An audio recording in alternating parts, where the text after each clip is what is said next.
Buenas noches, bienvenidos a Séptimo Día.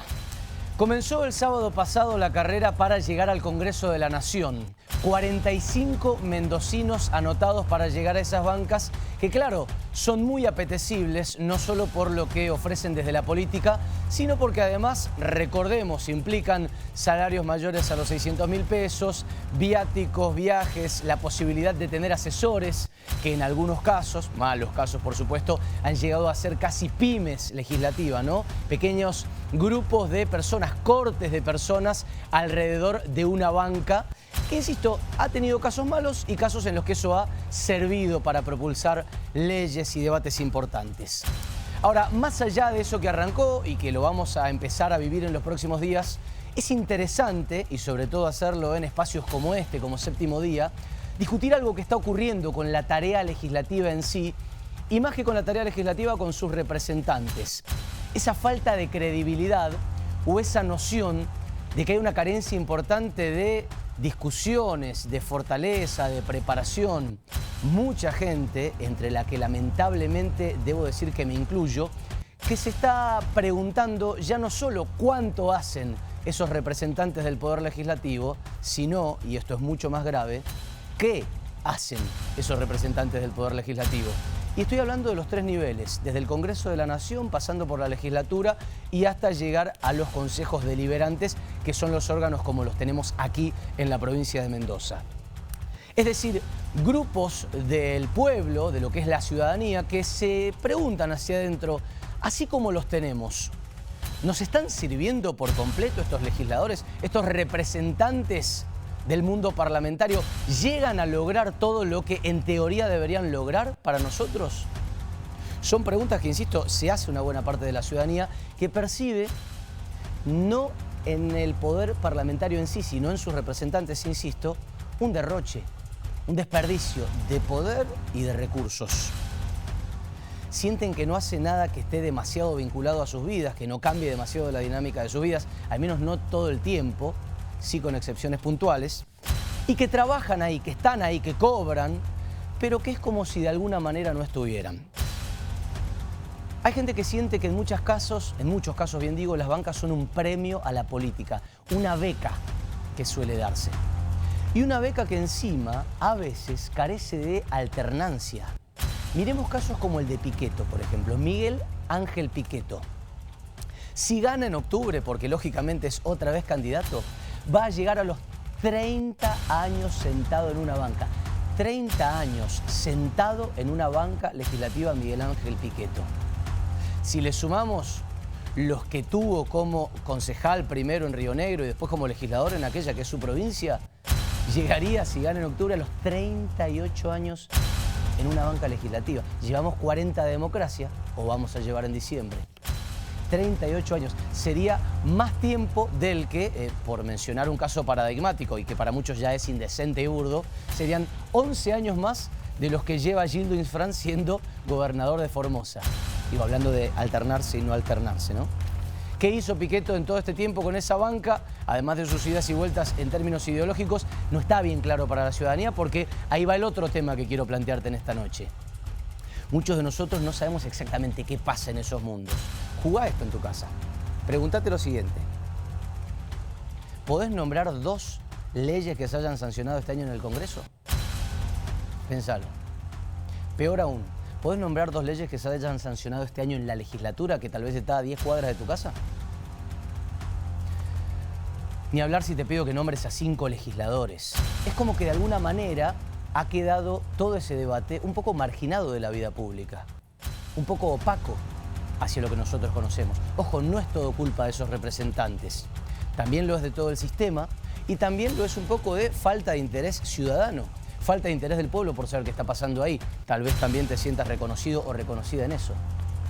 Pero tal vez también esa falta de interés provenga de que uno se pregunte, ¿para qué me voy a interiorizar yo que mañana tengo que salir a pelear como gato entre la leña, a los palos con las águilas contra el mundo, por un recinto en el que se discute si el aguilucho lagunero es declarado ave nacional? ¿Para qué me voy a preguntar o preocupar yo por ejemplo, en la legislatura, lo del aguilucho es un chiste, pero lo de la legislatura te voy a contar es cierto, un lugar que discute si la conferencia sobre la Guerra de las Galaxias del Bustelo es declarada de interés cultural para la provincia. Es una pregunta válida para hacerse y es algo de lo que ocupa tiempo de esa gente que representa bancas de la ciudadanía. Estoy planteando esto no solamente porque vamos a volver a votar a toda esta situación y a toda esta gente y a todos estos aspirantes, sino porque vamos a volver a escucharlos para que los votemos. Y es entendible este descreimiento que, insisto, está en los tres estratos, desde el primero hasta el último, hasta los municipios. En estos últimos días, en estas últimas horas, podríamos decir, fue noticia una ordenanza en Godoy Cruz que se traspapeló. Se perdió, se la olvidaron. Era una ordenanza que definía que hubiese en cada inmueble nuevo, o sea, cada casa o departamento nuevo que construyan, un medidor de monóxido de carbono. Eso dice la ahora ordenanza, fuerza de ley. Claro, vos sabés que el monóxido de carbono es un tema serio, que muere gente por esto. De hecho, mencionan un recrudecimiento de las denuncias de problemas con esto y que además hay una gran campaña de concientización. Bueno, no hubo un gran mea culpa. Dijeron, bueno, esto por motivos administrativos se perdió, fue sancionada, o sea, fue votada y aprobada en 2020, pero aparece recién ahora a mediados del 2023.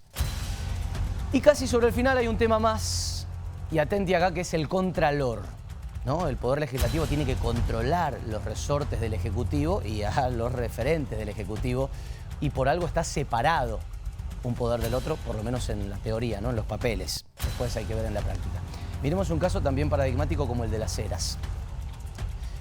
¿Cuánto se denunció y cuánto se puso la lupa sobre todo esto que se está denunciando ahora? Sobre estos supuestos ilícitos que vendrían desde hace años atrás. ¿Cuánto se miraba y cuántos informes se pidieron antes de los últimos 3 meses? Pregunta válida para hacerse también, ¿no? Toda esta gente que ahora señala y que pone la lupa y que está totalmente ensimismada sobre lo que ocurre, ¿cuánto lo hizo tiempo atrás? Si esto supuestamente viene desde hace por lo menos 4 años. ¿Qué miraron? ¿Analizaron tan puntillosamente como ahora tales irregularidades? Y ahora porque es las Heras, pero podríamos empezar a escarbar a ver qué hay en los otros 17 municipios. Tal vez haya algo. Entonces, resumamos. Se percibe como un premio para la política, como un resultante de la rosca, quizás más que de la preparación, al menos en algunos casos, como una beca. Se comunica mal muchas veces, con esa opacidad que te decía.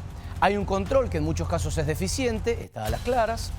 Y por último, encima, para lo grosso, para lo que sí puede llegar a definir un aspecto central de tu vida, ahí tienen las manos atadas. Si no, preguntale o preguntate a vos mismo, pasado mañana, cuando te aumenten el alquiler 104% y seas víctima de una ley que todo el arco político coincide en que está mal y en que no funcionó, pero que nadie hasta acá ha logrado cambiar. Desde hace más de un año que dicen, esto no sirve, no sirvió, pero hasta acá nadie las ha podido tocar. O preguntate cuando te cobren, no sé, 7, 11, 15 palos como deudor moroso de los créditos UVA, qué es lo que pasó para poder modificarlo y si se hizo algo más que patearlo para adelante. También te van a decir lo mismo. Sí, nos dimos cuenta de que el sistema no servía, pero hasta acá nadie lo pudo modificar. El mundo legislativo tiene honrosas excepciones y gente que trabaja, se prepara, propone, discute y controla. Pero también tiene un montón de gente que nos hace pensar a nosotros que en todas esas sillitas del Estado, que además por supuesto pagamos, hay muchos que están, que cobran y que van, pero que a la hora de los bifes parecen no estar en absoluto. Esto es Séptimo Día, bienvenidos y bienvenidas. 26 minutos pasan de las 10 de la noche y nosotros que tenemos un gran programa por delante, gracias a que tenemos la compañía de Agustina Fiadino. ¿Cómo le va? Juli, ¿cómo estás? Hola, Agus, querida. Buenas noches. Buenas noches para usted. Y de Rosana Villegas. ¿Cómo le va, señor? ¿Cómo le va, Rosy? Buenas noches. Y del señor Pablo Esteban Gerardi. ¿Cómo le va, maestro? Un gusto acompañarlos. ¿Cómo están? Buenas noches. El gusto es de todo el equipo. ¿Qué se cuentan? Bueno, movida la noche, ¿no? Movida. Sí, movida la noche. Se acaba de bajar la lista de José Luis Ramón. Para el que no sepa, para los que no sepan, ¿qué sabemos de esto? Porque no va a correr, hay lista de unidad en el peronismo. Tenemos algo de data para contar al respecto, pero a lo mejor Rosana puede hacer el primer contexto porque él ya venía manifestando algunas quejas, ¿no? Claro, pongamos en contexto. El peronismo logró una lista de unidad, esto es concreto, y a esta lista de unidad se llegó justamente con un candidato de los intendentes, que es Martín Aveiro, y una candidata que viene del sector del kirchnerismo, que es Amalia Granata, asesora de Anabel Fernández Agasti, por nombrar los dos que encabezan esa lista. Pero cuando estaba por cerrar todo, apareció Ramón y dijo, che, yo juego. 20 minutos faltaban para el cierre. ¿20 minutos? Sí, yo juego y voy con lista propia. ¿Cómo lista propia? Claro, lista propia de Protectora. Días antes, nosotros habíamos estado hablando con José Luis Ramón, diputado provincial, que fue diputado nacional y que se asoció con el peronismo justamente para poder tener este cargo de diputado provincial. Y él nos decía, la verdad es que yo no puedo seguir permitiendo que a mí la cúpula del peronismo me invisibilice. O sea, Ramón no estaba bien la cosa con la cúpula del PJ porque decía, acá me están queriendo correr a un lado. Claro, no me están dejando jugar. Sí. Y lo que advertía en ese momento es, si no me dejan jugar en esa lista de diputados nacionales, yo quiero ser diputado nacional, hablé con Sergio Massa y hablé con Guado de Pedro para poder decirles que yo quiero estar ahí. Si no me dejan jugar, yo voy a presentar una lista propia, que es lo que finalmente ocurrió, y por eso justamente nosotros nos desayunábamos el sábado a la noche que habían dos listas, una de la unidad del peronismo y otra de Protectora que encabezaba el mismo Ramón. Hasta ahí el contexto, entonces. ¿Por qué jugaba Ramón en la lista de Unión por la Patria? Que recordemos es el peronismo unido, ¿no? Tal cual. Es el Frente Peronista. Hace, no sé, menos de una hora, ¿qué apareció? Bueno, declaraciones periodísticas durante las últimas horas y especialmente en esta jornada que molestaron a algunos referentes a nivel nacional sobre todo y algunos también a nivel provincial, y de acuerdo a la información que tenemos, se entiende que José Luis Ramón se ha robado la representación del Frente Renovador en la provincia, cosa que no tiene. Él no es del Frente Renovador. Él no es del Frente Renovador. Él tiene su espacio político, que es Protectora, que es donde ha participado políticamente siempre José Luis Ramón. Pero claro, en las últimas horas él se había rogado esta representación de alguna forma del Frente Renovador, diciendo, he hablado directamente con Sergio Massa y con Guado de Pedro para poder llevar adelante esta fórmula. Ahí voy, Pablito, leamos el tuit. Hemos priorizado en la unidad en la conformación del Frente Unión por la Patria. Por lo tanto, en Protectora Mendoza, hemos resuelto que en la provincia, al igual que en la nación, Sergio Massa debe tener asegurada la unidad de todas las fuerzas políticas. Insistimos, se bajó José Luis Ramón. Sí, Pablito, ¿querías decirnos algo? Bueno, no, a ver, excusa o razón cómoda esto de buscar la lista de unidad y aprovechando el contexto nacional y toda la discusión que se llevó, de qué manera llegó la Unión por la Patria a nivel nacional de esa unidad para este desistimiento. Recordemos, siguiendo lo que decía Agustina, Ramón no estuvo ningún tipo de vertientes o modalidades que tuvo el Frente Renovador en Mendoza. Aquella que encabezó Gabriela Lizana, o que encabeza hoy por hoy, y mucho que más antes encabezó Jorge Difonso. Exacto. O José María Videla.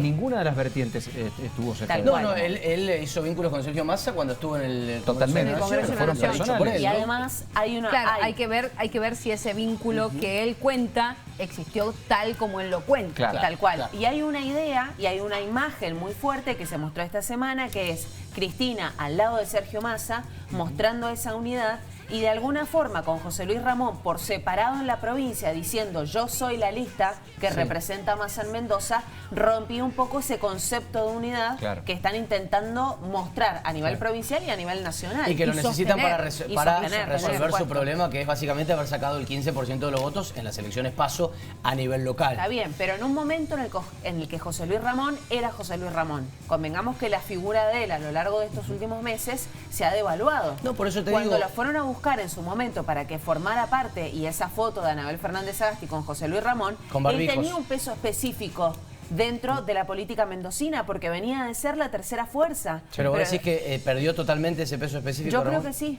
Absolutamente. Sí. Ha pasado a ser una figura más. Sí. Bien. ¿A vos te parece que no?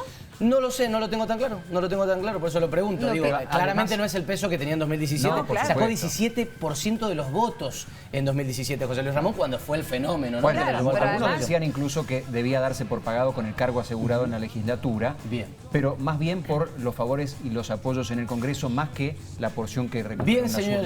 Pero hay que recordarle que le dieron la cabeza de lista en esa sección. Claro, eso era un cargo seguro. Digo, era un cargo más que seguro. ¿Le dieron la cabeza de lista? De diputado. De diputado provincial. Justamente por eso. ¿Encabezó en diputados? Claro. Sí. Bien, no lo recordaba. Ya nos vamos a seguir metiendo con eso y tenemos un poquito de tela para cortar de todo lo que ha sido los frentes, su cierre y lo que se viene en los próximos días. Los que sí van a candidatearse o ya están para el Congreso de la Nación son Lisandro Nieri y Raúl Mercado, dos de nuestros invitados en esta noche. Y vamos a mostrar en nuestro Twitter, porque allí pueden empezar a volcar preguntas y apreciaciones sobre el primero de ellos, Lisandro Nieri, que ya está sentado con nosotros. Como en nuestro Twitter, querido equipo, Nos encuentran en @séptimo_día, ahí nos pueden dejar todos sus pareceres, sus opiniones sobre lo que vamos mostrando y lo que van contando también nuestros invitados, así que nosotros los leemos y nos nutrimos también de lo que ustedes opinan. Muy bien, entonces @séptimo_día y Nieri en 7D es nuestro hashtag, te leemos. Ya vamos dando reacciones, vamos a buscar un poquito más. Lisandro Nieri está con nosotros, diputado nacional, candidato a diputado nacional, ex ministro de Gobierno y ex ministro de Hacienda de la provincia. ¿Cómo va, Lisandro? Bienvenido. Julián, muy buenas noches. Muy buenas noches. Pablo, Agustina. Me tiento a hacer varias preguntas como la primera, pero intuimos que hay alguna gente que dice, bueno, no lo tengo tanto a Nieri todavía, no lo tengo en el radar político más allá de los cargos que he ocupado en estos años. ¿Quién es Lisandro Nieri? Bueno, a veces la gente, como bien lo decías en tu editorial, ¿no? Cuesta que nombre leyes aprobadas recientemente. Creo que tengo varios antecedentes en la provincia en los últimos 7 años, 8 años, un poquito más, ¿no? Desde diciembre de 2015 he sido ministro de Hacienda con Alfredo Cornejo, ministro de Gobierno, Trabajo y Justicia también con Alfredo, y luego con Rodolfo Suárez, 2 años ministro de Hacienda, para luego hace 1 año y medio que soy diputado nacional, ¿no? ¿Se halla en la tarea legislativa o le sigue picando mucho más el rol ejecutivo, como algunos dicen? No, lo dije siempre, el ejecutivo es apasionante, cuesta mucho más encontrar un rol en lo legislativo, pero bueno, en 1 año y medio considero que lo ha hecho. Que aún con todo lo que decías, que hay mucho para hablar de tu editorial, la escuché con detenimiento. Gracias. Coincido absolutamente en muchos puntos, pero también creo que hay que involucrarse, ¿no? Porque si no, lo que no nos gusta cada vez va a haber más, ¿no? Con esto que nos está pasando de mucha abstención, mucho voto en blanco, me parece que hay que involucrarse y optar, ¿no? Eso es importante. A ver, yo hasta el año 2015 estaba pero muy cómodo en mi oficina, claro. Trabajaba en finanzas en el sector privado y creo que hay que involucrarse porque si no vamos a tener siempre mucho más de lo mismo como mencionabas, ¿no? Ahí volvemos a 2 puntos, lo de involucrarse y a lo legislativo. Pero me gustó eso, estaba muy cómodo en 2015, sabemos que estaba en el sector privado y que lo fueron a buscar. ¿Nos puede contar cómo fue eso? ¿Que lo llama Cornejo y le dice asumo y te quiero como ministro? No, de ninguna manera. A ver, yo cuando terminaba de estudiar tuve alguna experiencia en lo público, luego... ¿Qué era qué? Trabajé como pasante, digamos, en la Municipalidad de Capital, y luego trabajé, sí, en la época de Iglesias, el primer año de Cobos, y bueno, ahí opté por irme al sector privado, ¿no? Siempre me gustó mucho. ¿Funcionario de Iglesias? ¿Del gobierno de Iglesias? ¿Haciendo? Sí. No, funcionario, no. ¿Empleado? Sí, qué sé yo. Trabajaba, era una especie de asesor, pero no era funcionario.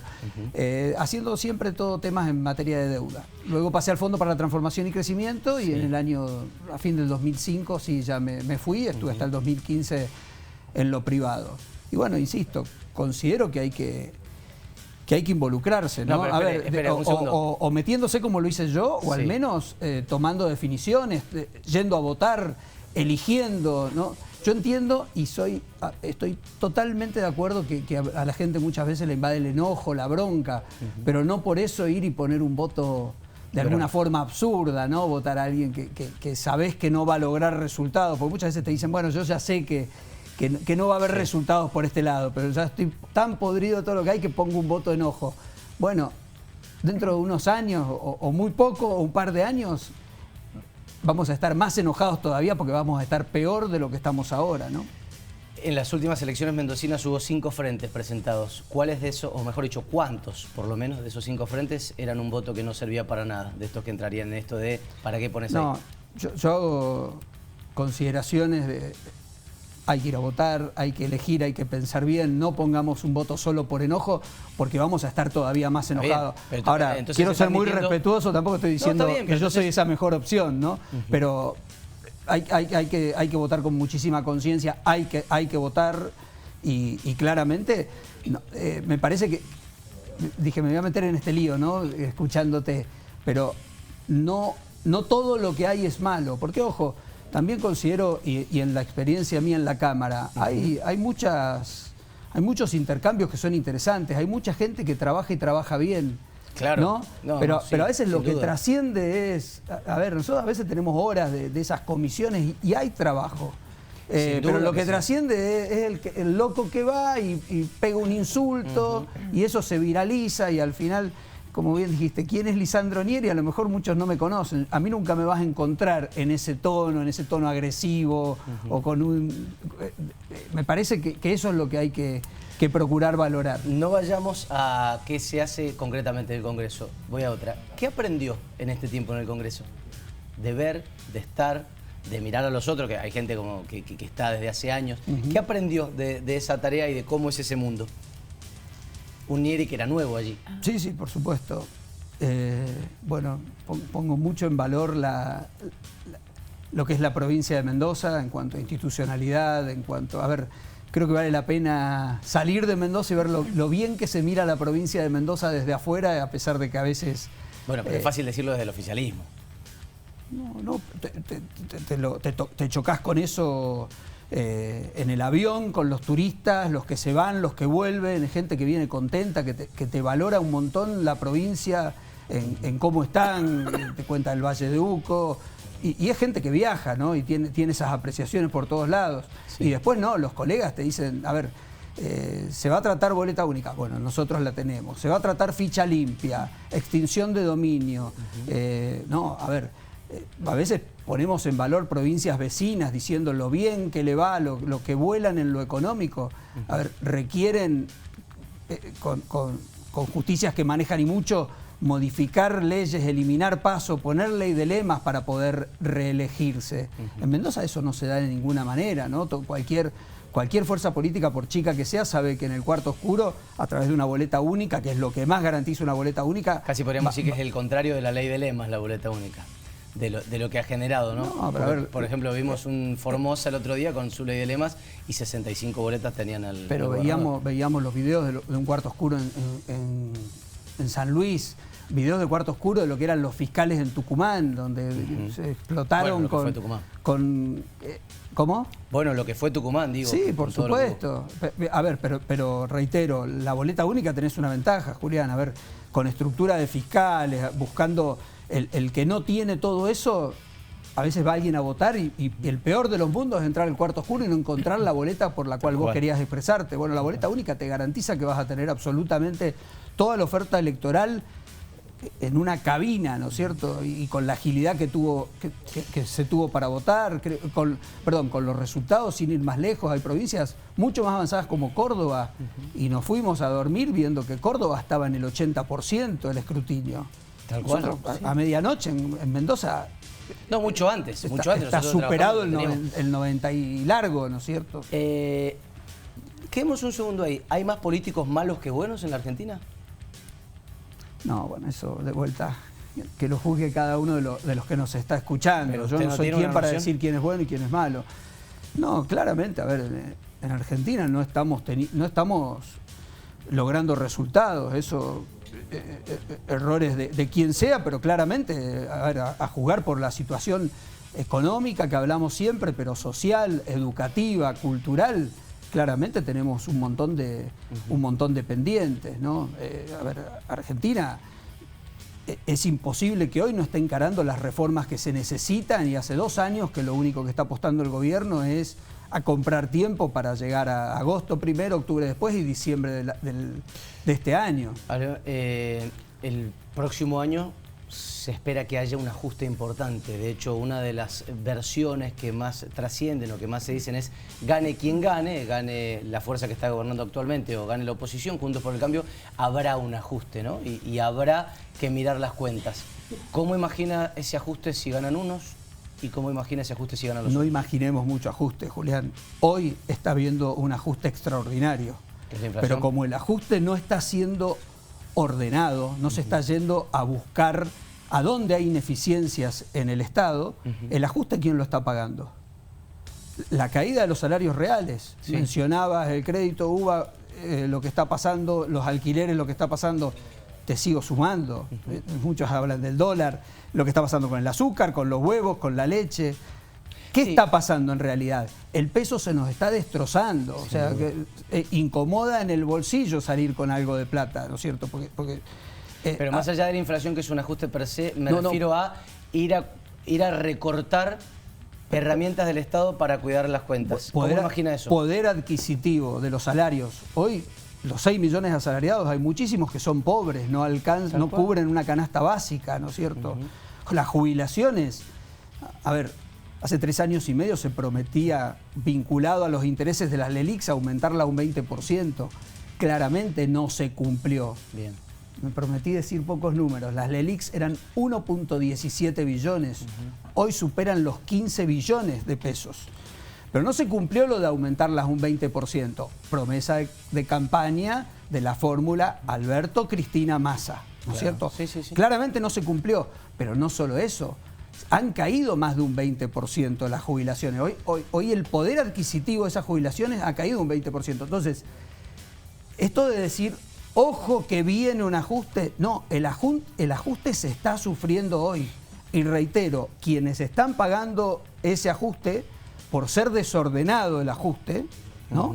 Vía inflación, vía pérdida del poder adquisitivo, cada vez compran menos con sus ingresos, son los sectores más vulnerables de la población. Está bien, yo me refería a un recomendamiento de las cuentas, pero lo podemos hablar enseguida. Le quiero hacer una que va por ese lado y Pero voy a la permitime mesa. que te diga una cosa. Sí. En lo que va de este año, el gasto ha caído un 7% en términos reales. Porque si no, hay un profe por ahí, espero que sea más didáctico que yo. Lo decimos, Raúl Mercado fue profesor suyo. Por supuesto. Que viene enseguida Raúl Mercado. No, pero la nominalidad de la economía nos está haciendo hablar con mucha trampa, ¿no? Porque yo vuelvo al Congreso un ratito que me preguntabas. Van funcionarios que dicen, estamos haciendo un 60% más de obra pública en vialidad, decía algún ministro, de rutas. Sí, pasaste de 100 a 160 millones. Claro. La verdad es que de hacer 100 kilómetros pasaste a hacer 70. Hay que hablar en términos reales, si no es toda una gran trampa hablar todo el tiempo de economía usándola. Entonces,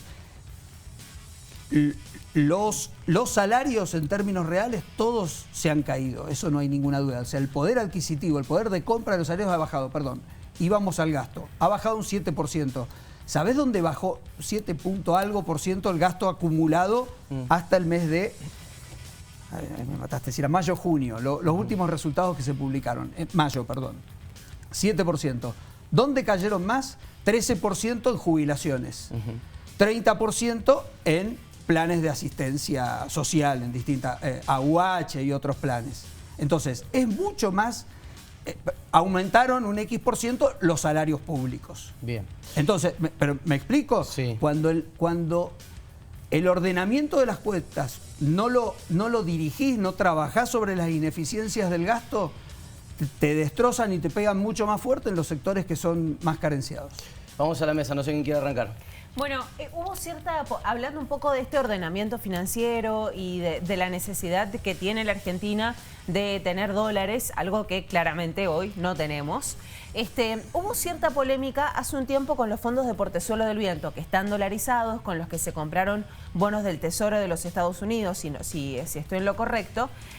Y mi pregunta era si existe algún mecanismo en la provincia para poder seguir comprando esos bonos independientemente de los fondos de Portezuelo del Viento, como para asegurar fondos provinciales. ¿Se puede hacer? ¿Está permitido?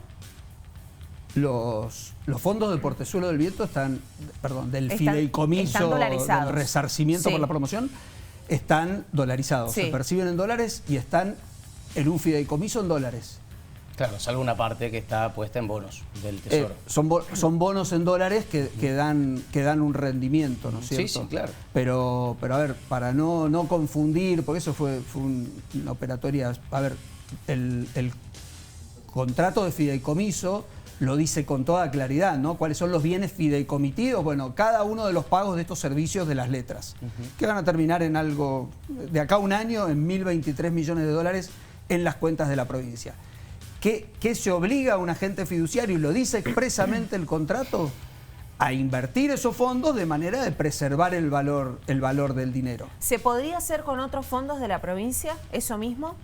No, la provincia, lo que tiene en dólares Sí. son los fondos de Portezuelo. este fideicomiso. Pero con los otros fondos... No se puede. No, perdón, no es que no se pueda. Se hace y es una obligación de un administrador público hacerlo. Permitime, Agustina, que te ponga un ejemplo. Sí. Si yo tengo un excedente de 100 millones de pesos, todo es en millones, todos son números grandes en la provincia, si yo no lo invierto a esos fondos, ¿no es cierto? Con los niveles de inflación que hay en este país y con las tasas que paga hoy el Banco Central, paga un 150%, digamos, está la tasa efectiva anual de referencia. Entonces, si yo no los invierto, voy a perder por poder de compra, ¿no? Entonces, pero Agustina dice invertirlos en bonos en dólares. ¿Se puede? Porque, cuestión que, por ejemplo, ahora el Banco Central dijo, mira, yo te puedo financiar en dólar oficial hasta el 40% de tu deuda, ¿no es cierto? Hasta el 40% de lo que vos tenés que pagar, esto es lo que pasó hace días. Te puedo vender los... Claro, te puedo vender a dólar oficial, el resto conseguirlo por otra parte, probablemente a un tipo de cambio mucho más elevado, quizás ligado al dólar bolsa. Ahora bien, lo que pregunta Agustín, entiendo yo, es, bueno, ¿podés ir a comprar más bonos en dólares? Cuestión de tener respaldo por si el Banco Central te vuelve a hacer eso. A ver, ¿se puede? ¿Se hace? No queda claro. No se hace en general porque las obligaciones que tiene el Estado son en pesos. Entonces vos procurás a esos pesos que tenés de disponibilidad invertirlos, como hace cualquier empresa en todo momento, porque si no perdés el poder adquisitivo, digamos. Si vos encontrás a alguien que tiene fondos ociosos en una cuenta, en este país está perdiendo un 8% mensual todos los días. O sea, al mes siguiente la capacidad de esos fondos es mucho menos, por supuesto que se hace. Me preguntaba si bonos en dólares se puede hacer. En general los invertís en instrumentos en pesos. Fondos comunes de inversión, plazo fijo. Sí, podrías comprar, no sé, un título público o una acción en general no, porque podés ganar un montón, pero también podés perder. Por eso no se compraron acciones con los de Portezuelo, sino bonos del Tesoro que daban una ganancia casi, según el ministro, casi asegurada. Es el riesgo cero a nivel mundo, ¿no? Cuando hablamos del riesgo país, Argentina 2000 y algo de puntos, bueno... El bono del Tesoro es cero. El cero es el bono del Tesoro americano.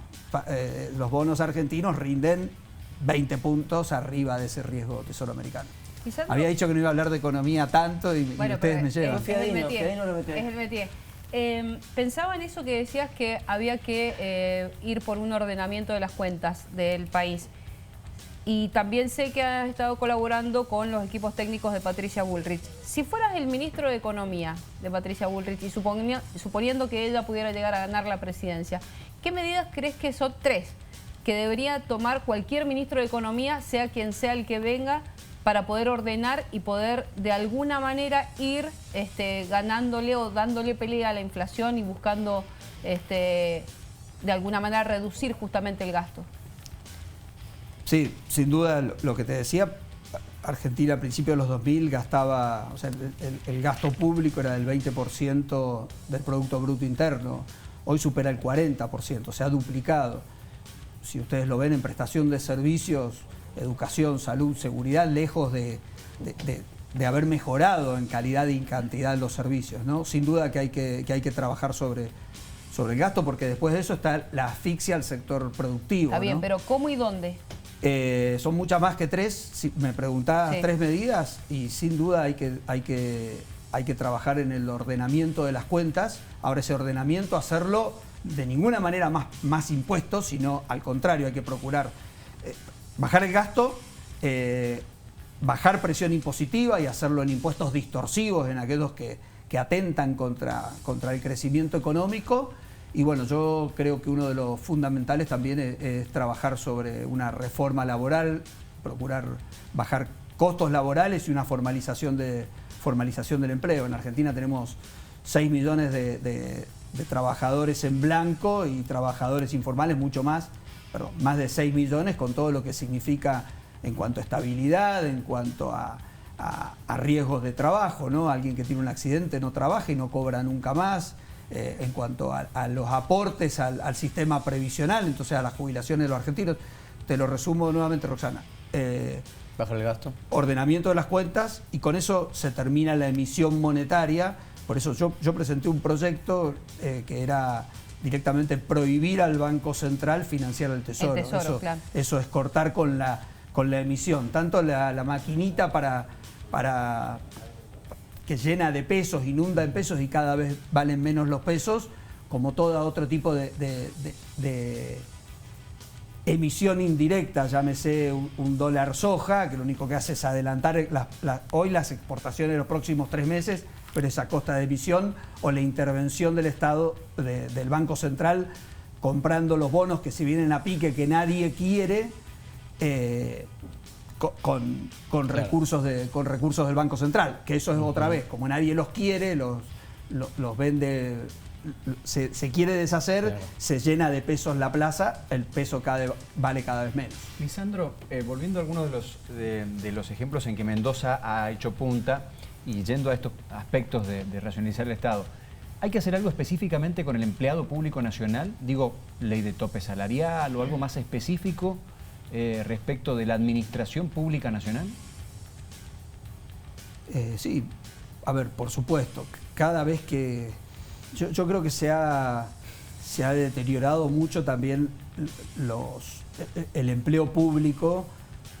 Vuelvo a lo mismo que empecé hablando con Julián, ¿no? Hay muchísimos empleados públicos que trabajan y lo hacen muy bien, pero hay un montón que no hacen nada, ¿no es cierto? No, a ver, hay empresas del Estado que, no sé, voy a poner de ejemplo una empresa que es de la provincia de Buenos Aires, pero un astillero que no hace un solo barco hace no sé cuántos años.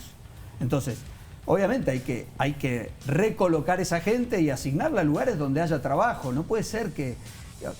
Yo creo que está muy mal pago aquella persona que trabaja, pero está pagada absolutamente todo de más cada peso que cobra aquella persona que no trabaja. Y hay un montón. Entonces hay que prestar atención mucho a eso.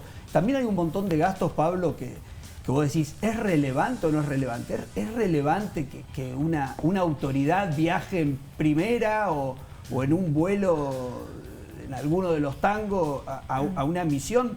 Absolutamente no. No va a cambiar los números del Estado, pero ¿con qué autoridad yo voy a pedir un esfuerzo a la gente y decir lo complejo que es, que no alcanzan, que por eso están mal los sueldos o cualquier otro gasto del Estado, si se observa que los funcionarios están gastando más allá de lo necesario, ¿no? Yo creo que el ejemplo que hemos dado en Mendoza en ese sentido siempre ha sido claro. Reitero, no mueve los números, ¿no? Porque el empleo público en los números es muy relevante en un municipio, es bastante relevante en una provincia, en provincias del norte es muy relevante porque prácticamente todo empleo público y además porque no tienen recursos propios, es toda coparticipación federal de impuestos. Claro.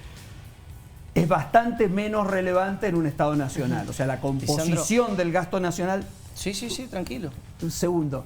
Es mucho más relevante las jubilaciones, los subsidios económicos y pierde peso, digamos, el empleo público no es tan significativo en cuanto al nivel de gasto provincial.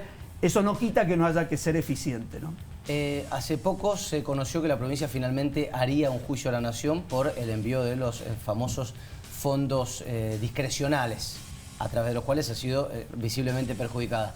Durante su gestión, el tramo final de su gestión como ministro de Hacienda, se habló de la posibilidad de hacer ese juicio. Usted había hablado incluso de un número particular, 18.000 millones, si no recuerdo mal.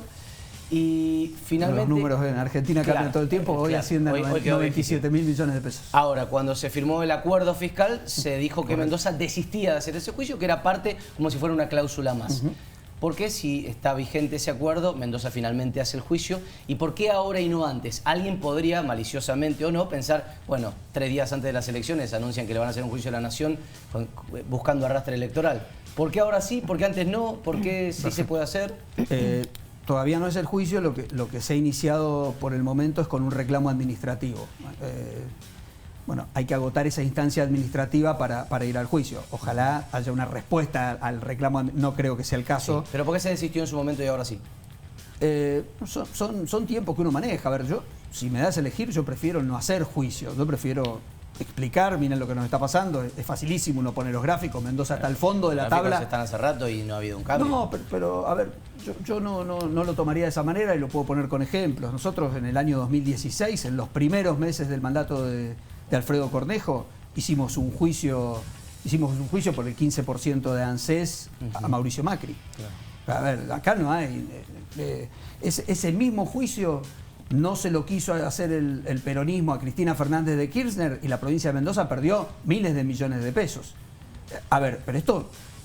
A mí me tocó en esos momentos trabajar con funcionarios nacionales. Me acuerdo que estaba Frigerio y no es una cuestión que te estoy... Son los intereses de los mendocinos. Yo como funcionario público estoy obligado a hacer esa acción. A ver, se puede cuidar las formas, explicarlo, vamos a hacer esto. Ahora, estábamos obligados. Por suerte lo hicimos, cobramos algún saldo. El problema es que el retroactivo hubiese sido muchísimo más grande si el juicio se hubiese hecho en el año 2009. Hicimos el juicio por las regalías hidroeléctricas. Sí, pero quiero cerrar este concepto y Agustín es la última, o una de las últimas, los chicos... Yo preferiría no hacer un juicio, sino trabajarlo. Quiero cerrar con este dato. Ahora, ¿a cuánto asciende lo que supuestamente le debe Nación a Mendoza por los fondos discrecionales? Los ATN. No, fondos discrecionales en general, los ATN son uno de esos fondos. Son una parte sola. Sí, nosotros decimos, son fondos discrecionales, pero esa discreción debe ser fundada, ¿no? Sí, o sea, claro. si Mendoza tiene... como nos pasó esa helada en un mes de noviembre, ¿no? Que inmediatamente vino el ministro de Economía, hoy candidato, anunció desembolsos millonarios, dólar Malbec, todo. Todavía el dólar Malbec llegó y tarde. ¿Pero cuánto asciende? Está bien, pero déjame que te haga el ejercicio. Si Mendoza hubiese cobrado, no las fortunas que cobra La Rioja o Tierra del Fuego, sino el promedio país... hubiésemos cobrado en los primeros 3 años de Alberto Fernández 97.000 millones de pesos más. 97.000 millones de pesos más de los que cobró. Y por eso ese sería el monto a resarcir. Bueno, a los abogados el reclamo administrativo lo van a tener que trabajar y ese puede ser un indicativo, por supuesto. ¿Está para la última de la mesa? Por supuesto. Lisandro, en un eventual gobierno de Patricia Bullrich, ¿le gustaría ser su ministro de Economía? Esa risita... Qué difícil. Ha estado trabajando en los equipos técnicos, ¿eh? Claro, por eso la pregunta. He estado trabajando en los equipos técnicos. No sé si tengo equipo suficiente al día de hoy para encarar un Ministerio de Economía con todos los organismos que tiene. Y en un eventual gobierno de Alfredo Cornejo en la provincia, ¿le gustaría ser su ministro de Hacienda? Bueno, ahora he optado por asumir esta responsabilidad. Pero todo puede cambiar, ¿no? hay lista de suplentes. He sido de Hacienda, de Gobierno y me gustaría trabajar en cualquier rol. Opté por trabajar en este rol que, reitero, creo que un gobernador requiere de una representatividad importante y Lisandro, perdón, lo referencial, pero Patricia Jiménez, Víctor Ibáñez, está Pamela Verasay, está Julio Cobos, me parece que nos dan un caudal importante para que sean muchos menos los juicios y lleguemos con más acuerdos a lograr cosas importantes para la provincia. Y ya que Agustina clavó el puñal, yo solo me agarro del mango. Era la última, la de ¿Se la ve mesa. en un cargo ejecutivo electivo en algún momento? Bueno, tengo que hacer una buena elección y pasar a ser... Candidato a gobernador, decís vos, Juli. Por ejemplo. Vamos a hacer este mandato de diputados y hacemos una buena elección y somos... ¿Estamos para cerrar o alguien quiere algo? No, está grabado, está grabado lo que dice para que justamente después no digan, bueno, este fue un cargo testimonial, una candidatura testimonial. Claro. No. O capaz que esto lo pasamos en 4 años. Hace una semana Roxana me llamaba, me preguntaba por si iba a ser... Ahora que ya dijimos, bueno, No. va a diputado, ya quieren ver porque más le está adelante todo el tiempo. Lisandro, muchísimas gracias por haber venido. Muchas gracias. Lisandro Nieri es precandidato a diputado nacional, bien digo, es el ex ministro de Hacienda y ex ministro de Gobierno de la provincia de Mendoza. Y claro, hoy todavía es diputado nacional, por lo menos hasta diciembre. Hacemos una pausa y a la vuelta Raúl Mercado con nosotros, no te muevas.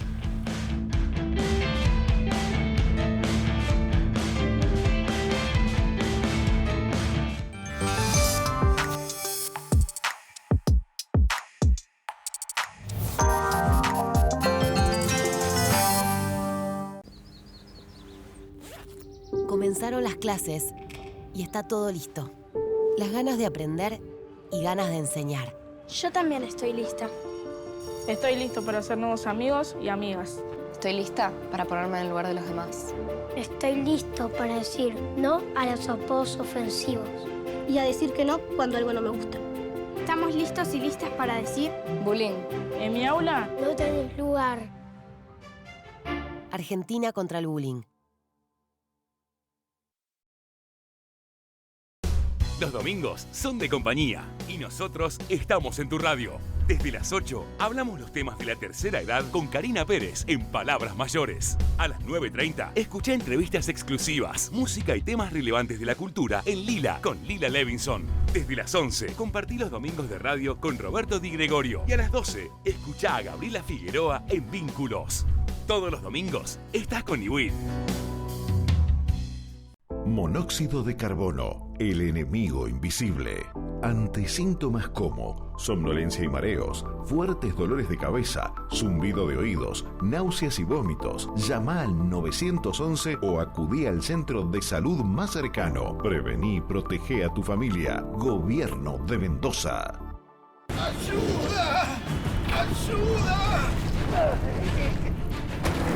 Es la maldición de Nefertiti. ¿Qué Nefertiti ni Nefertiti? ¿Me vas a dar tendinitis? No.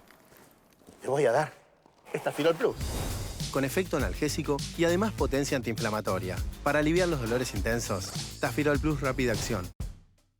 60 años de un clásico, 60 años de debates, de actualidad, pero sobre todo humor, polémica en el bar, con la conducción de Marcela Tiner, de lunes a viernes a las 23:15 por el 7. Music Mix presenta. Las vacaciones de invierno las vivimos en familia. 13 y 14 de julio, 15:30 horas. Auditorio Ángel Bustelo. La aventura más divertida con tus personajes favoritos. En El secreto de la lámpara. La obra premiada, aclamada, anticipadas en www.tuentrada.com. Maximol. Te vas a divertir con toda la familia. La radio llega para completar una parte tuya. Desde las 9, Gisela llega con mucha música y las entrevistas que más te gustan. De Una con Gisela. A las 13 hay 2 en 1. La dupla explosiva que con un poco de chismes y otro poco de tendencias te levanta el mediodía. Y a la tarde te regalamos un espacio para conectar con Miriam y compañía, charlas íntimas y los mejores clásicos a partir de las 16. FM1 es parte de tus días. De lunes a viernes, escuchanos por la 96.1 o a través de fm1.com.ar. En Macro cumplimos 35 años junto a vos. Contamos con el surtido más amplio de productos para que todos puedan comprar lo que necesiten a precios insuperables. Acércate a nuestras sucursales en todo el país. Macro, 35 años siendo el mejor aliado de tu ahorro. Comenzaron las clases y está todo listo. Las ganas de aprender y ganas de enseñar. Yo también estoy lista. Estoy listo para hacer nuevos amigos y amigas. Estoy lista para ponerme en el lugar de los demás. Estoy listo para decir no a los apodos ofensivos y a decir que no cuando algo no me gusta. Estamos listos y listas para decir bullying. En mi aula no tenés lugar. Argentina contra el bullying.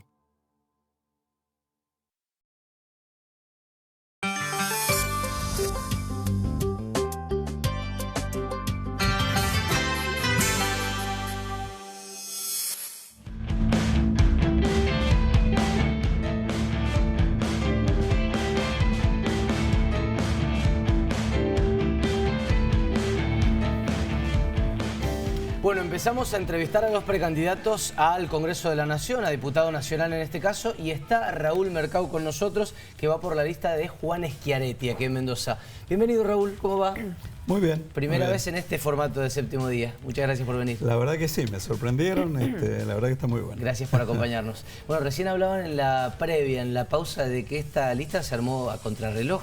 ¿Cómo fue el sumarse a la propuesta de Schiaretti casi a último momento? En realidad sí, es cierto. Se formó muy rápidamente. Creo que lo atractivo de esto es que es un peronismo con el cual yo me siento muy identificado. Un peronismo federal, es un peronismo no K, ¿cierto? Entonces, evaluando la trayectoria de Schiaretti en Córdoba, lo que es Randazzo, lo que ha significado, obviamente hubieron 3 elementos. Primero, digamos, quiénes eran. Segundo, la voluntad de hacerlo. Y tercero, consultarlo con mi familia, porque hacer estas cosas implica un sacrificio familiar. ¿Qué le dijeron? Ya lo he vivido. ¿Que no? ¿Que no hiciera? No. Realmente mi esposa Cecilia, cierto que seguramente me está viendo, me dijo, yo te banco. Siempre te he bancado, así que qué bonita. No Raúl, cambió. ¿y por qué esa lista, la de Schiaretti, en parte dice una lista no acá, y no acompañar una lista en la que está Celso Jaque, digo que es justamente con quien estuvo usted cuando fue funcionario de su gobierno? Bueno, a ver, en primer lugar, Celso Jaque tengo un cariño personal, fue compañero mío en la facultad. Tengo un gran respeto y admiración por su capacidad de trabajo. Yo creo que la verdad que ha sido un trabajador de la política y creo que lo demuestra ahora.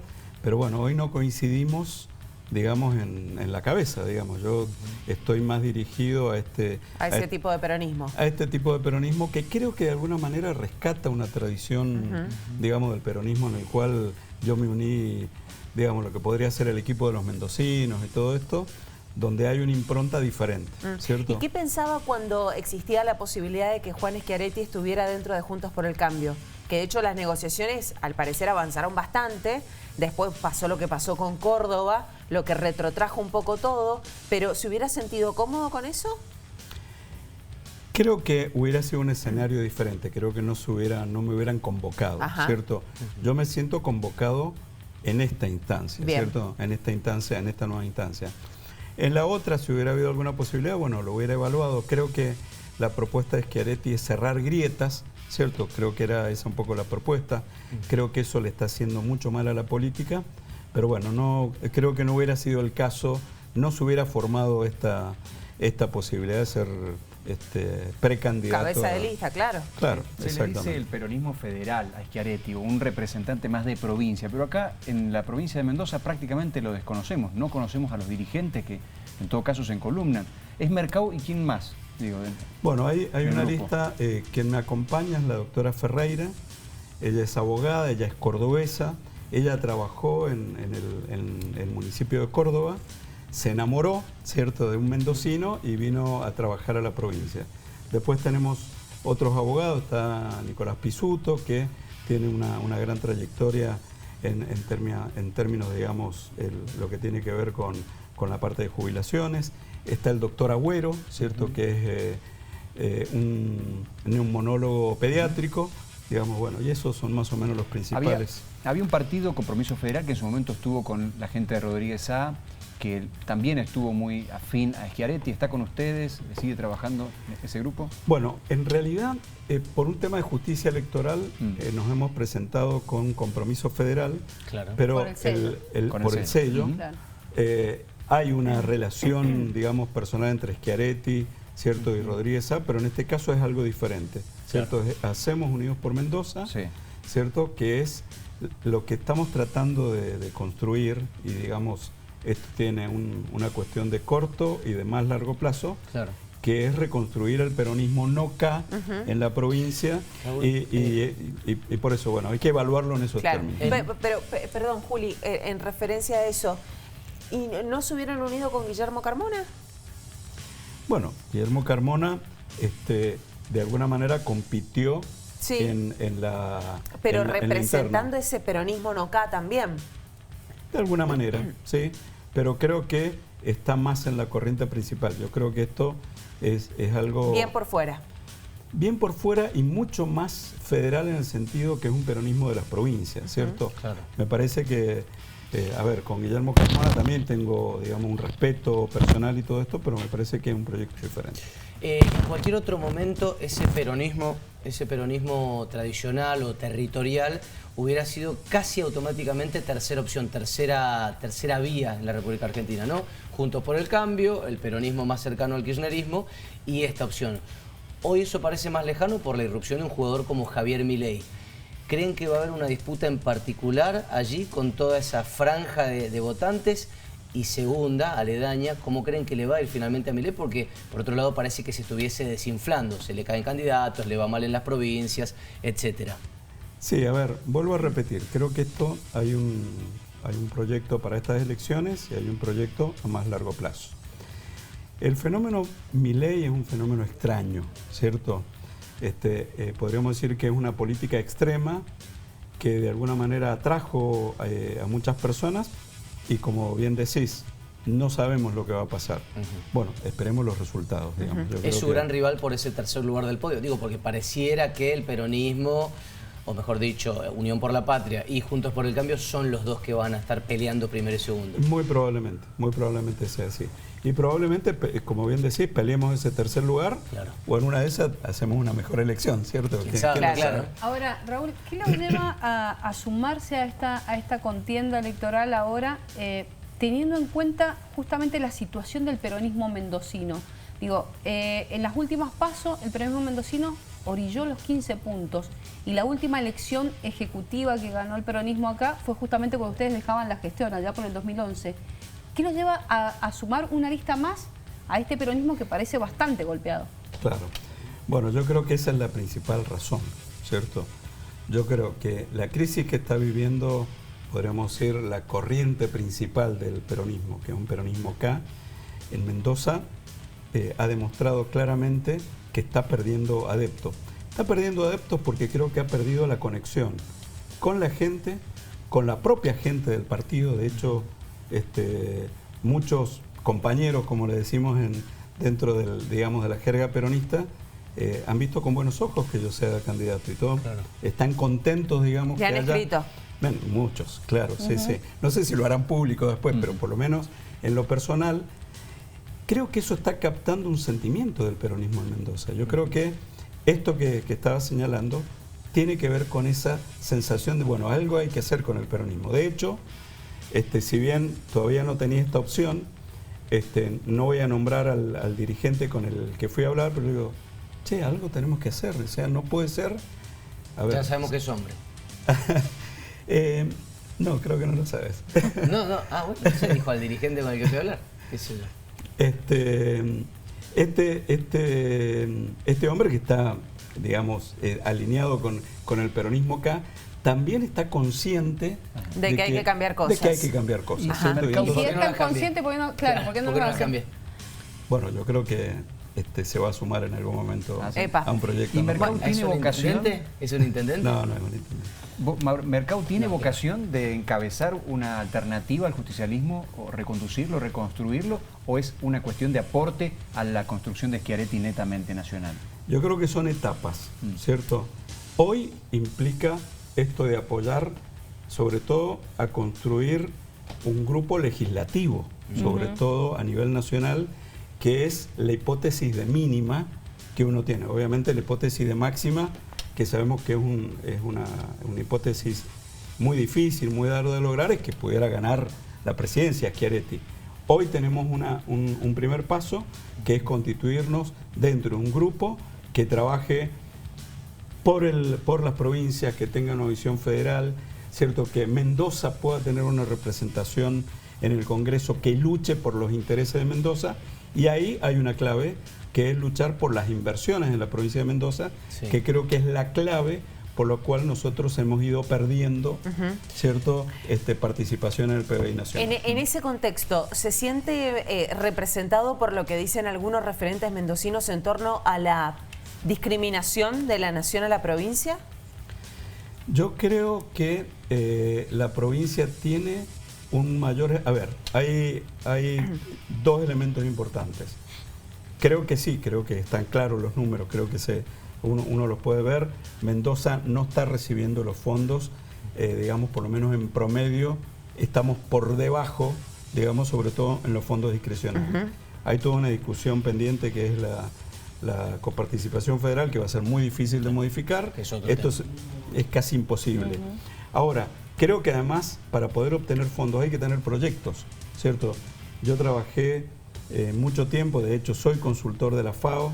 Mendoza recibió muchos fondos de inversión del PROSAP en inversiones de recursos hídricos. ¿Por qué?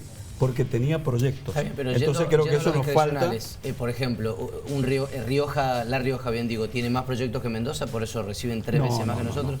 Yo creo que una es el segmento de los fondos discrecionales y otra es verdaderamente generar proyectos que impliquen un financiamiento y lucharlo en el presupuesto nacional por obras concretas. Por ejemplo, Mendoza es lo que es por su posición estratégica en el corredor bioceánico. Hoy está en crisis Quiere decir que una de las prioridades, y en eso rescato un proyecto que teníamos cuando era ministro, que es que Mendoza sea la capital logística del Mercosur. Claro. Parece una locura, pero eso fuimos y lo hablamos con los brasileros, con la FIESPI, la Federación Industrial del Estado de San Pablo. apoyaba una idea así desde la otra vereda. Exacto, claro. A ver, Mendoza tiene que perforar la montaña en otro lugar, en el Paso de las Leñas, mejorar, es decir, es la única manera que no perdamos una posición estratégica que es histórica. Mendoza es lo que es, primero por su vinculación con Chile, con la Capitanía General, luego después por esto y hay que recuperar el tren. Claro. Yo creo que el tren trasandino, más que hacer, digamos, esta nueva vía que sacamos donde estaba el tren, creo que lo que hay que hacer es poner una vía. Raúl, si llega... Perdón, dale, Rosy. No, pensando en eso que está diciendo, muchas veces hemos escuchado, sobre todo en campaña, que si al país le va bien, Mendoza vuela. Lo dicen varios, casi como eslogan de campaña. ¿Qué tendría que, supongamos que Schiaretti sea el próximo presidente, qué medidas debería tomar o cuáles le aconsejaría a usted como economista tomar justamente para lograr que la economía repunte? Bueno, hay una primera tarea que es una de las más difíciles, que es controlar la inflación. O sea, cualquier presidente, sea Schiaretti, sea otra fórmula, el primer deber que hay que tener es bajar la inflación. Es imposible. Bueno, los planes inflacionarios, podríamos decir, o las inflaciones se dividen en 3 o 4 niveles. Baja inflación, alta y crónica inflación e hiperinflación. Los dos extremos son mucho más fáciles de controlar. Claro. ¿Cierto? Si tenemos una inflación hasta el 10%, lo podemos hacer como lo pretendía hacer Sturzenegger con la fórmula de Taylor a través del Banco Central, que es lo que hace la FED. Eso en la Argentina, con inflación del 100%, es imposible. Y una hiperinflación, por un montón de razones, hay mucha experiencia en lo que la misma Argentina. Son fenómenos más cortos. Son fenómenos que se resuelven mucho más rápidamente. Las inflaciones altas y crónicas tienen muchos problemas porque la gente tiende a adaptarse al Total. Sí. Y por lo tanto se generan un montón de mecanismos indexatorios, de ajustes y todo eso. Quiere decir que hay que hacer una buena política ortodoxa en lo fiscal y lo monetario, ¿cierto? Pero si yo hoy parara de emitir, es decir, cerrara, digamos, la casa de la moneda y no hubiera un peso más, seguiríamos teniendo inflación por esos mecanismos. Quiere decir, hacen falta políticas de ingreso. Ahora, para hacer esas dos políticas hay que tener mucho poder político y eso únicamente lo puede hacer un nuevo gobierno que tenga un gran consenso. Se lo pregunto como peronista NOCA justamente. Si llega al Congreso, si llega a la Cámara de Diputados, es probable que acceda a un recinto que todavía esté discutiendo en sus comisiones un juicio político a la Corte Suprema de Justicia de la Nación. Un juicio político que está planteando el peronismo K, básicamente, más allá de que pueda lograr adeptos en otros lados. ¿Cuál es su opinión sobre eso? ¿Es correcto avanzar sobre ello? ¿No habría que hacer nada como plantea la oposición? ¿Tiene una mirada crítica sobre el rol de la Corte? ¿Cuál es su visión en general? A ver, yo creo que el juicio de la Corte es una medida extrema, ¿cierto? Como decía un poco Nieri anteriormente, creo que hay otros pasos anteriores. Hay que hacer una reforma en el Poder Judicial, seguramente. Yo creo que hay muchas cosas que cambiar. Yo no apoyaría un juicio a los miembros de la Corte. Creo que hay que trabajar, sí, en recuperar hasta el prestigio de la justicia. Si uno hace una encuesta, digamos, de cuáles eran, digamos, no voy a hablar de otras instituciones, pero seguramente la institución de la justicia es una de las que ha perdido más prestigio. La universidad hoy la conserva, ¿cierto? Ojalá que no lo perdamos. Raúl, muchísimas gracias por haber venido a charlar con nosotros. Gracias a ustedes. Raúl Mercado, precandidato a diputado nacional por la lista de Juan Schiaretti, que bueno, van a estar compitiendo por supuesto el próximo 13 de agosto. Hacemos una pausa y ya venimos con más información y con más datitos acá de la mesa en Séptimo Día. No te muevas.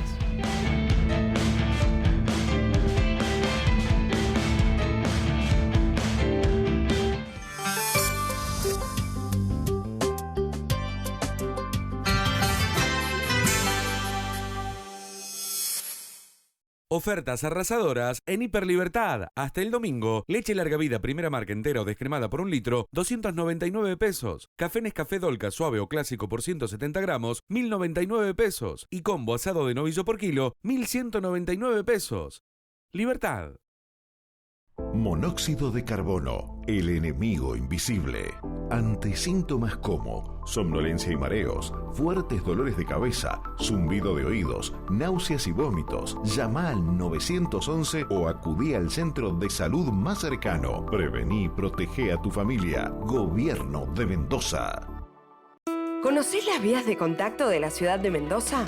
Podés llamar al 147, al 0800, chatear con el nuevo WhatsApp de la MUNI o seguirnos en nuestras redes, Instagram, Facebook o Twitter. Y toda la info en la web, ciudaddemendoza.gov.ar.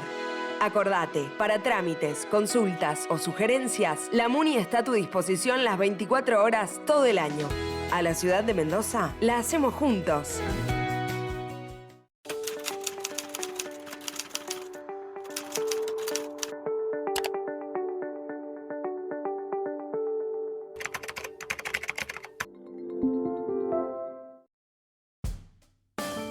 Las mañanas son mejores en el 7 porque nos divertimos, cocinamos y jugamos.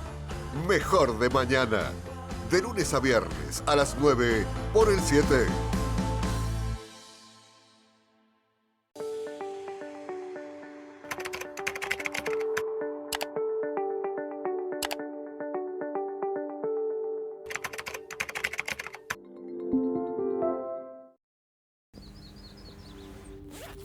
Comenzaron las clases y está todo listo.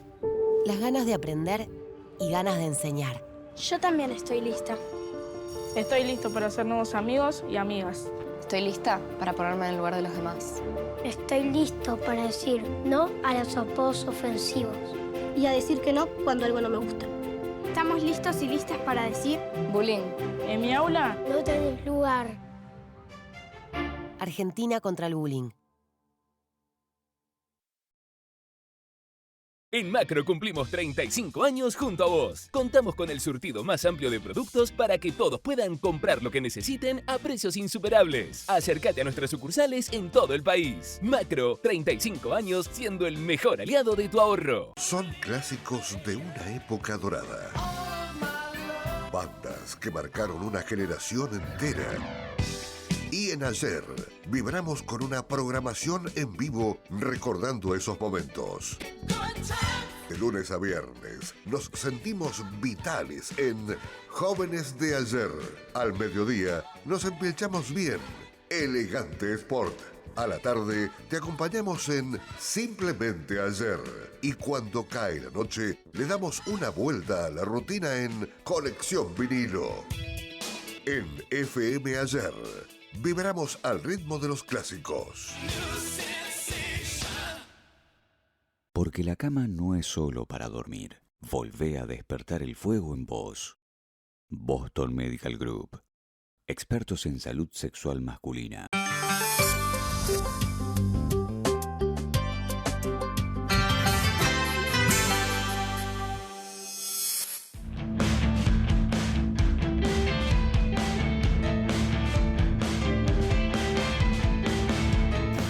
...25 minutos pasan de las 11 de la noche en toda la República Argentina. Nosotros, antes de cerrar, 2 o 3 datos cortitos de cómo viene la semana, que ustedes saben está bastante movida. Y por supuesto, mirando un fin de semana que será el primero desde que tenemos ya listas. Tuvimos el último cierre, ¿eh? Ya Exacto. No está más la adrenalina de los cierres de no listas. está más. Hemos vivido 3 igual, ¿qué más querían?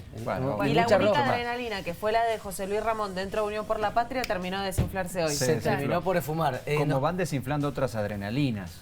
Porque cuál? digamos, lo de José Luis Ramón es otro capítulo dentro de una interna en ebullición dentro del justicialismo, después del 15% que sacaron el 11 de junio pasado. Y de la cantidad de facturas que empezaron a pasarse. Empezaron a pasarse facturas enormes. Bueno, ¿Por qué? Carmona no se guardó nada. Carmona salió explícitamente a plantearlo en Twitter, de que le habían puesto una especie de candidatura testimonial a través de Mir Félix y que los dejaron en definitiva a ellos que compitieron en la interna sin opciones al Congreso. Claro, Carmona quería el tercer lugar de la lista del peronismo al Congreso de la Nación y le dijeron...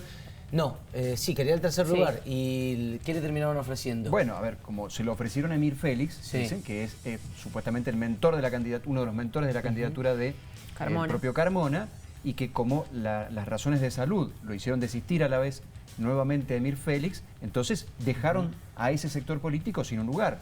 Claro. Exactamente. Entonces hubo una queja. No, hay que recordar lo dije mal, ahí está, por eso se me había hecho un pequeño lío. Carmona quería el segundo lugar en la lista y lo que le ofrecían era el tercero. Él entendía que por orden, dijo, bueno, quedé segundo en la interna del peronismo, detrás de los 6 puntos y pico que sacó Omar Parisi, tengo que ir yo segundo. Lo que hubiera sido lógico también. Lo que hubiera sido lógico, mirando la lógica de Carmona, y los demás dijeron, bueno, nosotros tenemos un intendente que tenemos que tracciona más y que lleva gente, que es el que terminó siendo Martín Aveiro.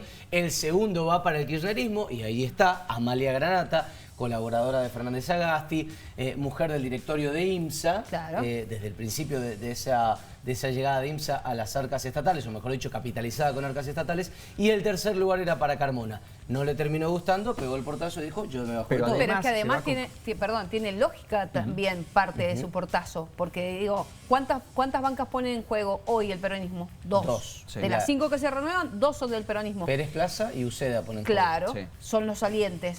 ¿Qué te hace pensar que, sobre todo teniendo en cuenta los resultados de las últimas PASO, el peronismo puede hacer una grandísima elección como para poder meter a 3 candidatos a diputados?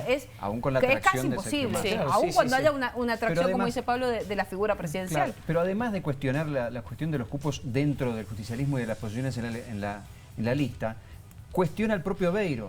Porque les están cuestionando a los intendentes que 45 días antes habían ganado holgadamente en sus departamentos y que ahora habían perdido con 15%. O sea, no se habían puesto la campaña al hombro.